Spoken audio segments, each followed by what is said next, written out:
दोस्तों चलिए आज का वीडियो में हम कुछ एयर सर्किट ब्रेकर का उसका नेम प्लेट को देखते हैं। फर्स्ट वाला जो हम देख रहे हैं वो एक यू पावर वाला एल&टी का यू पावर सीरीज का ओमेगा ब्रेकर है। इसका देखिए दोस्तों ICS = ICU लिखा गया है। और देखिए दोस्तों और नीचे है ICW = 80 किलो आम्स का 1 सेकेंड, 50 किलो आम्स का 3 सेकेंड, कैटेगरी B लिखा गया है। तो दोस्तों ये क्यों लिखा गया है, तो चलते हैं और एक ब्रेकर को देखते हैं उस ब्रेकर में क्या लिखा गया है। ये भी एल&टी का दूसरा ब्रेकर है और ये C पावर ब्रेकर है। इसमें देखिए दोस्तों लिखा गया है ICU = 50 kilo amps, ICS 50 kilo amps, ICW 50 kilo ampere for 1 second and utilization category B। और थर्ड ब्रेकर को चलते हैं, दूसरा मेक का आलस्तम का ब्रेकर की तरफ चलते हैं। इसमें भी देखिए ICW = 50 किलो 1 सेकेंड लिखा गया है, ICU एंड ICS लिखा गया है दोस्तों। तो ये हो गया नया टाइप का सब ब्रेकर्स। अब पुराना ब्रेकर की तरफ चलते हैं, इंग्लिश इलेक्ट्रिक का। ये देखिए एक पुराना ब्रेकर है, इसमें देखिए दोस्तों कुछ भी नहीं लिखा गया है, ICS, ICW, ICU ऐसा कुछ भी नहीं है। सीधा ब्रेकिंग कैपेसिटी, मेकिंग कैपेसिटी ऐसा सब लिखा गया है।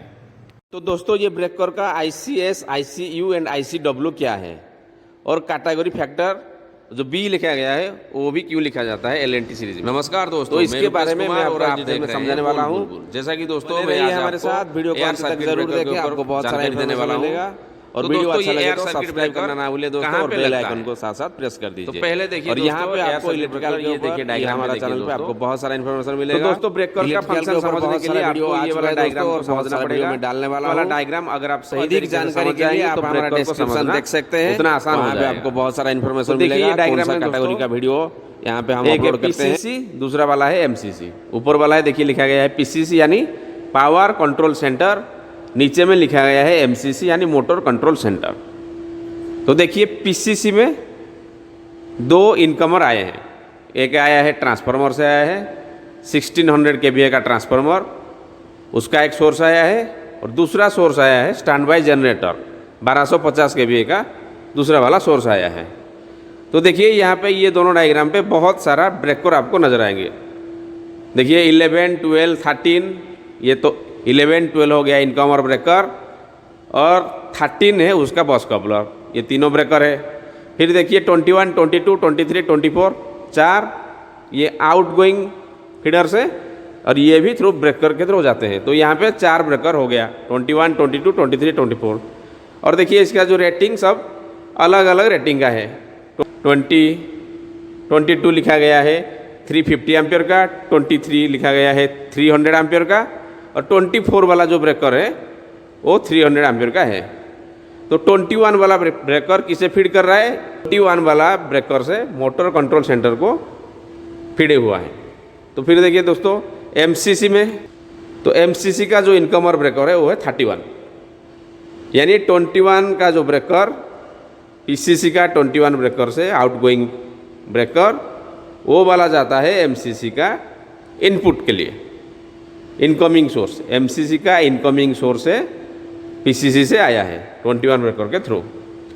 और MCC में ये मोटर कंट्रोल सेंटर है, तो यहाँ पे बहुत सारा मोटर फीडर है, जैसा कि आप देख रहे हैं M1, M2, M3, M4 4 motor है, डिफरेंट रेटिंग का, डिफरेंट किलोवाट का मोटर है। तो यहाँ पे देखिए दोस्तों कैसे काम करता है आपका ब्रेकर। मान लीजिए MCC में कुछ फॉल्ट आ गया, MCC का खुद का एक ब्रेकर है, उसका नंबर है 31, और उसका अपस्ट्रीम ब्रेकर है 21 जो PCC से आया है।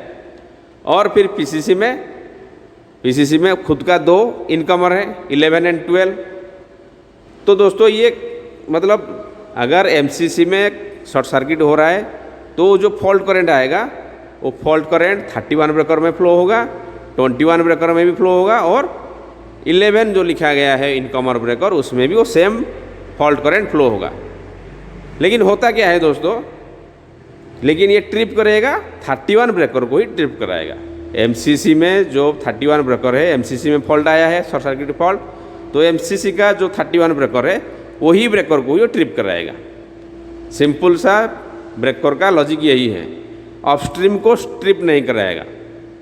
मान लीजिए अपस्ट्रीम ब्रेकर को ट्रिप कर रहा है, तो यानी MCC में जो ब्रेकर लगा हुआ है वो ब्रेकर में फॉल्ट है, वो ब्रेकर सही टाइम पे ट्रिप नहीं कर पा रहा है। मान लीजिए 10,000 एम्पियर का फॉल्ट करंट फ्लो कर रहा है, तो एमसीसी में भी सेम करंट फ्लो करेगा और पीसीसी में उसका जो दो ब्रेकर है वो इनकमर ब्रेकर और आउटगोइंग ब्रेकर, ये दोनों में भी वो 10,000 ampere current fault current flow करेगा। लेकिन अगर एमसीसी का 31 ब्रेकर ट्रिप कर रहा है तो इसका मतलब एमसीसी का जो 31 ब्रेकर है वो ब्रेकर सही है, सही काम कर रहा है। मान लीजिए वो ट्रिप नहीं करेगा तो फिर 21 ब्रेकर ट्रिप करेगा। अगर 21 वाला ब्रेकर ट्रिप नहीं करेगा तो ये 11 जो लिखा गया है ब्रेकर इनकमर ब्रेकर, वो इनकमर ब्रेकर पीसीसी का वो वाला ट्रिप करेगा। तो ये ऐसा काम करता है, मतलब पहला डाउनस्ट्रीम ब्रेकर काम करेगा फिर धीरे धीरे अपस्ट्रीम तक जाएगा। तो इसके लिए एमसीसी में जो ब्रेकर लगाया होगा उसका जो ब्रेकिंग कैपेसिटी मान लीजिए 50 किलो आर्म्स का रहेगा। पीसीसी का जो इनकमर ब्रेकर है 11 नंबर वाला ब्रेकर, उसका ब्रेकिंग कैपेसिटी 80 किलो आर्म्स रहेगा, उससे हायर रहेगा और ये फॉल्ट करंट को 1 सेकेंड तक सस्टेन करेगा। हम जो ब्रेकर का डाटा देख रहे थे कि ICW वो 1 सेकेंड तक उसी करंट को विथस्टैंड कर सकता है। जैसा कि आप जानते हैं कि ब्रेकर मैकेनिकल टेंशन में काम करता है, यानी ब्रेकर जब क्लोज होता है, जब ट्रिप होता है तो पूरा मैकेनिकल होता है और उसके अंदर भी कॉन्टैक्ट्स होते हैं, बस बार होते हैं। जैसा कि आप देखे हुए कॉन्टैक्टर का कॉन्टैक्ट पॉइंट, ज़्यादा करंट फ्लो होगा तो जल जाता है, उसमें कार्बन आ जाता है। सेम उसी टाइप का ब्रेकर में भी अगर ज़्यादा करंट फ्लो होगा तो ब्रेकर उस गर्म की वजह से, वो आर्क की वजह से खुद भी डैमेज होगा, अपना बस बार को डैमेज करेगा और फिर ये जो मैकेनिकल फोर्स है, मैकेनिकल का फोर्स की वजह से उसका भी जो स्प्रिंग वगैरह जितना सारा मैकेनिकल पार्ट्स है वो भी डैमेज होने का चांसेस रहते हैं। तो ये तो क्लियर हो गया कि जब ब्रेकर एक शॉर्ट सर्किट फॉल्ट को क्लियर करता है तो उसमें कुछ डिफेक्ट आ जाता है, कुछ उसका डैमेज हो जाता है। हाई शॉर्ट सर्किट फॉल्ट में ट्रिप कर रहा है तो उसको चार्जिंग करने का प्रोसीजर क्या है, क्या हम उसी ब्रेकर को दोबारा चार्ज कर सकते हैं? अगर दोबारा चार्ज कर देंगे तो क्या वो ब्रेकर सही तरीके से काम करेगा? मान लीजिए फिर शॉर्ट सर्किट फॉल्ट आया तो क्या वो ब्रेकर उसको ट्रिप कर पाएगा? तो इसके लिए जो नया स्टैंडर्ड सब आया है उसमें है ICS, ICU, ICW and utilization category A and B। तो दोस्तों ICU क्या है? ICU है rated ultimate short circuit breaking capacity, ICS है rated service short circuit breaking capacity और ये जो ICS है ये हमेशा ICU का नीचे नहीं तो उसका इक्वल रहना चाहिए, उससे ज़्यादा नहीं होना चाहिए। ICS हमेशा ICU के नीचे या उसके बराबर रहना चाहिए, उससे ज़्यादा नहीं होना चाहिए। तो दोस्तों ये ICU क्या है? ये ICU वाला ब्रेकर हम किसको बोलेंगे? ICU यानी अगर ICU वाला ब्रेकर में अगर शॉर्ट सर्किट फॉल्ट आता है, शॉर्ट सर्किट में ये ट्रिप होता है तो हम क्या करेंगे? देखिए लिखा गया है दोस्तों OCO साइकिल, यानी ओपन, यानी ट्रिप हो गया, ओपन हो गया, फिर उसके बाद हम फॉल्ट को चेक करेंगे, फॉल्ट को रेक्टिफाई करने के बाद दोबारा हम उसको क्लोज करेंगे और दोबारा क्लोज करने के बाद अगर वो फिर से ट्रिप हो गया तो अभी क्या करेंगे? उसको सीधा हमको रिप्लेस करना पड़ेगा, वो ब्रेकर को हमको फेंकना पड़ेगा। वो अभी कोई काम का नहीं है, वो ब्रेकर सीधा वो स्क्रैप हो गया ब्रेकर। ये है ICU वाला ब्रेकर, यानी जितना सारा पुराना टाइप का जितना सारा ब्रेकर है वो ब्रेकर अगर एक बार शॉर्ट सर्किट में ट्रिप हो जाए तो हम क्या करेंगे? पहले शॉर्ट सर्किट फॉल्ट कहाँ पे है उसको चेक करेंगे, उसको क्लियर करने के बाद दोबारा ब्रेकर को ऑन करेंगे, क्लोज करेंगे और क्लोज करने के बाद अगर नेक्स्ट टाइम चाहे 5 साल हो, 5 दिन हो या तुरंत अगर ट्रिप कर गया शॉर्ट सर्किट में तो वो ब्रेकर किसी भी काम का नहीं है, उसे सीधा हमको फेंकना पड़ेगा। ये हो गया ICU रेटिंग वाला ब्रेकर। पुराना वाला जितना सारा ब्रेकर है आप बोल सकते हैं वो ICU रेटिंग वाला ब्रेकर है। एक बार ट्रिप होने के बाद हम उसको दोबारा क्लोज कर सकते हैं, लेकिन अगर नेक्स्ट टाइम फिर ट्रिप हो जाएगा तो हम उसको क्लोज नहीं कर सकते, सीधा उसको फेंकेंगे।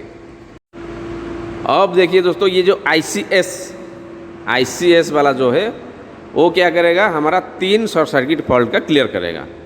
पहला शॉर्ट सर्किट में ट्रिप हुआ तो हम उसका काम करके फिर उसको दोबारा क्लोज कर सकते हैं। ऐसे वो 3 बार ट्रिप करेगा। 3 बार ट्रिप करने के बाद शॉर्ट सर्किट में 3 बार अगर ट्रिप कर दिया, यानी 3 बार अगर ये ट्रिप कर गया तो नेक्स्ट टाइम हम उसको क्लोज तो कर सकते हैं, लेकिन इस बार ये आज ब्रेकर काम नहीं करेगा। यानी अगर फिर दोबारा वहाँ पे फॉल्ट आया, शॉर्ट सर्किट फॉल्ट आया, तो ये ब्रेकर ट्रिप नहीं होगा, काम नहीं करेगा। ये मान लीजिए एक स्विच फ्यूज यूनिट की तरह हो गया, बस स्विच की तरह हो गया। आप ये बस आप ऑन कर सकते हैं, ऑफ कर सकते हैं, फीडर की तरह। ये अभी ब्रेकर की तरह काम नहीं करेगा, लेकिन ये फुल लोड करंट को ले सकता है, उसमें कुछ प्रॉब्लम नहीं है, लेकिन शॉर्ट सर्किट में ये काम नहीं करेगा। अभी आपका क्लियर हो गया दोस्तों। ICU यानी पुराना टाइप का जितना सारा ब्रेकर है वो एक बार फॉल्ट हो गया तो हम उसको काम करके दोबारा उसको क्लोज कर सकते हैं, लेकिन सेकेंड टाइम जब ट्रिप होता है तो उसको हम सीधा फेंकना पड़ता है। ये हो गया ICU। ICW यानी ये हमको 3 बार प्रोटेक्शन कर सकता है शॉर्ट सर्किट में। फर्स्ट टाइम शॉर्ट सर्किट हो गया, उसको हम काम करके दोबारा उसको क्लोज कर सकते हैं। ऐसा सेकेंड टाइम भी कर सकते हैं, लेकिन थर्ड टाइम जब ये ट्रिप होता है, चाहे जितना टाइम के बाद हो, 1 दिन में हो या 5 साल के बाद हो, 3 बार ट्रिप कर गया मतलब ये अभी ब्रेकर की तरह नहीं रहा, ये जस्ट आज आइसोलेटर की तरह हो गया। बस ये ऑन करेगा, ऑफ करेगा और नॉर्मल जितना करंट उस बोर्ड में जा रहा है उसको वो कैरी करेगा। फुल लोड करंट ये कैरी कर सकता है, लेकिन ये ट्रिपिंग फंक्शन इसका पूरा बंद हो जाएगा दोस्तों। तो दोस्तों ICW रेटिंग क्या है? ICW यानी जब फॉल्ट करंट फ्लो होगा, high short circuit fault current flow होगा, तो फॉल्ट करंट को कितना टाइम तक ये सस्टेन करके रख सकता है, विथस्टैंड करके रख सकता है। बिना ट्रिप किए हुए ब्रेकर कितना टाइम तक वो फॉल्ट करंट को होल्ड कर सकता है, ये होता है ICW। जब भी शॉर्ट सर्किट करंट फ्लो होता है तो डाउनस्ट्रीम ब्रेकर में जितना करंट फ्लो होता है सेम उतना करंट अपस्ट्रीम ब्रेकर में भी फ्लो होता है, लेकिन हमको चाहिए डाउनस्ट्रीम ब्रेकर ऑपरेट होना। तो दोस्तों डाउनस्ट्रीम ब्रेकर में जितना करंट फ्लो होता है, फॉल्ट करंट फ्लो होता है, सेम उसी करंट अपस्ट्रीम ब्रेकर में ही फ्लो होता है, लेकिन हमको चाहिए कि डाउनस्ट्रीम ब्रेकर ऑपरेट हो, ना कि अपस्ट्रीम ब्रेकर।